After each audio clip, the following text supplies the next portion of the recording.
Minasan konnichiwa and welcome to Shogo's podcast. So today, guys, it's actually already 11:30 p.m. So I am starting to get very sleepy around this time. But it's actually today, at the point of recording, is the day right before I go on stage for my Mayabash for No Theater. Do you guys remember about the Mayabash I explained once or twice maybe in the podcast channel? It's the second most formal style of No Theater.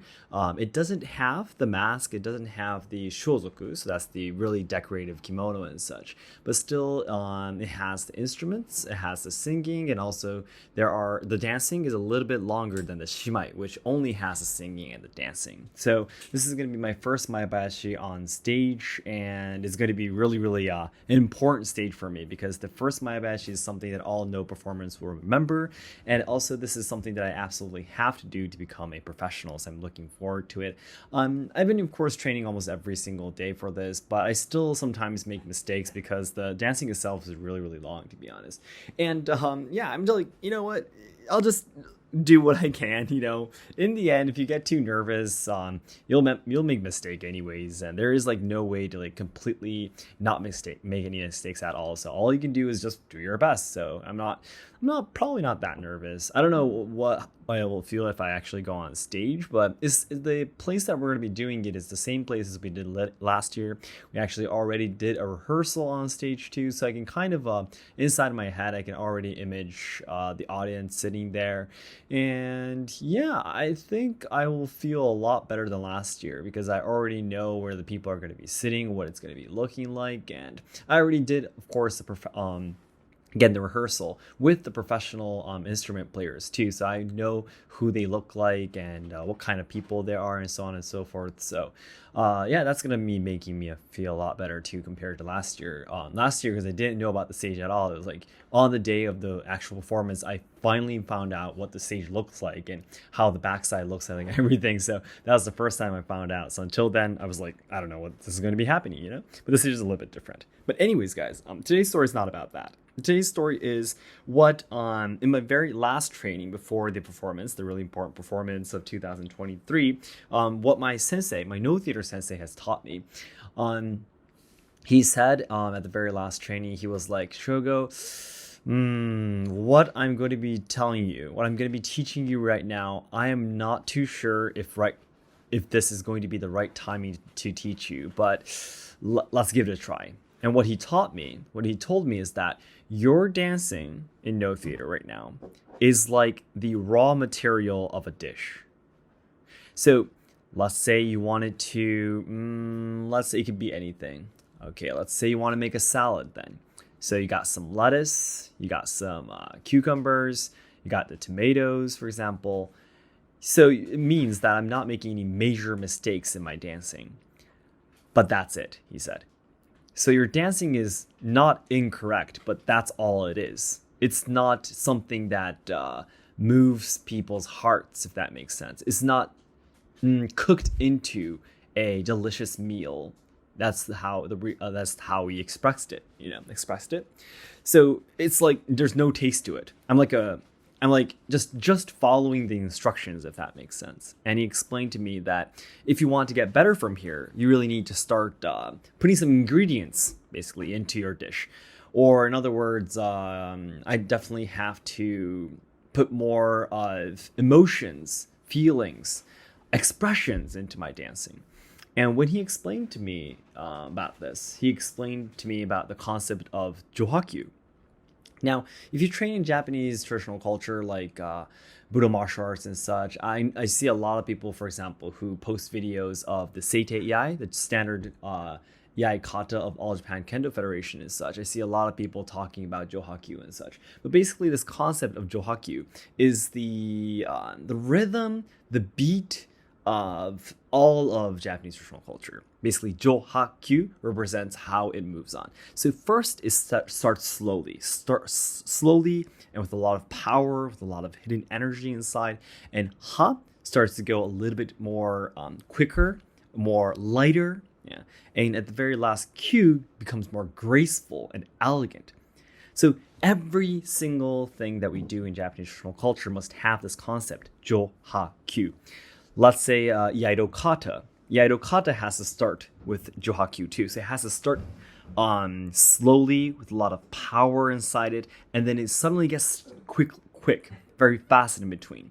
And then at the end, and ends gracefully and elegantly, basically showing what this kata was about. The final cue is the part where you show the conclusion of what you were doing.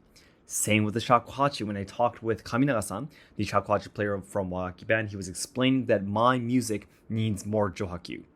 When I train in tea ceremony, my sensei said my tea serving needs more Johakyu. Of course, I've been told I need more Johakyu in Iai as well.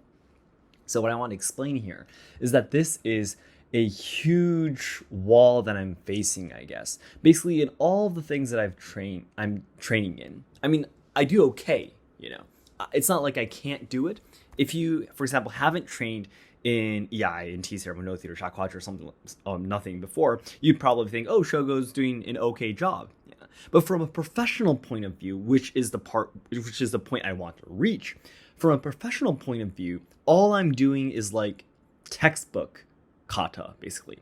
Textbook tea ceremony, textbook dancing, that makes sense.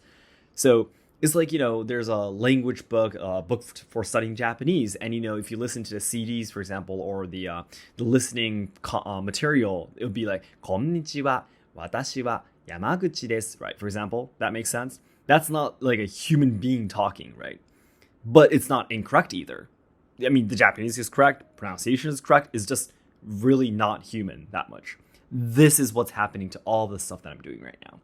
So I was talking with Harumi, and it might be both Harumi and me that are like this, but we're the kind of people who really have a hard time putting our own intentions into something because we feel that it's something that we shouldn't do. Now, and it's true. In the very beginning of all the things that you train in, you really have to focus on mimicking the movements or whatever it is, right? This is probably the same in everything, all kinds of sports, all kinds of music, all kinds of dancing. It's best that you first try to mimic someone's movements completely and try to copy them as much as possible.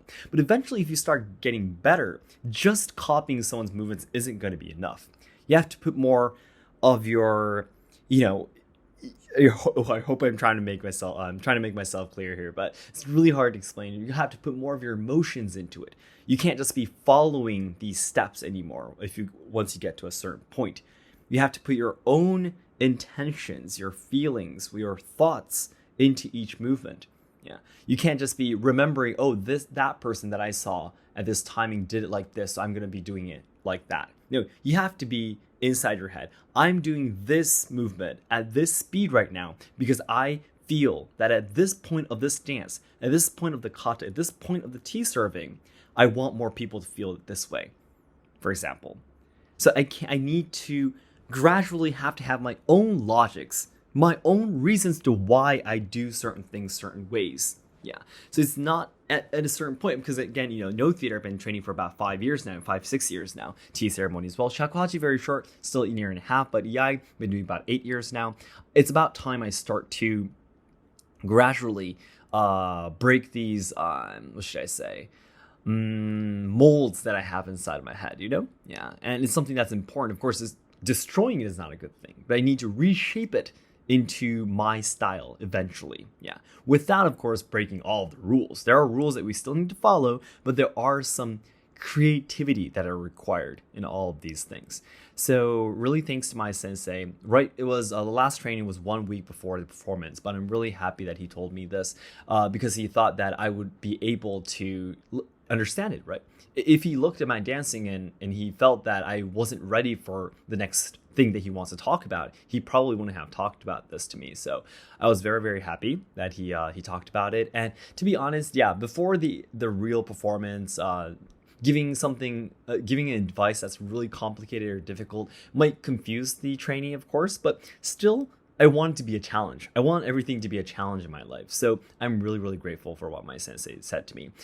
He was like, it might sound really a little bit harsh on the way he said it, because basically he said that my dance is basically tasteless. It doesn't taste like anything, right? So it was a little bit harsh, but was I hurt? No, I was glad. I was happy. I was honored that my sensei told me this. So I'm just gonna be enjoying and doing the best what I can tomorrow. I'm pretty sure once I get on stage, there will be no Johakyu inside my head. It'll probably be all white, or it'll probably be all completely blanked out. But I'll definitely try to do my best. And from here, whatever I train in, I'll try to keep my sensei's teachings in mind and try to improve my skills even more from here.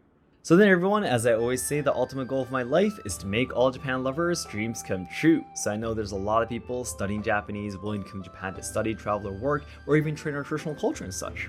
However, I am very afraid that Japan will not be able to make everyone's dreams come true in the future because we're facing a lot of social problems, we are losing our traditional culture, and the younger generations who are supposed to be carrying on the good things about Japan are dying because of all the social issues being shoved against them.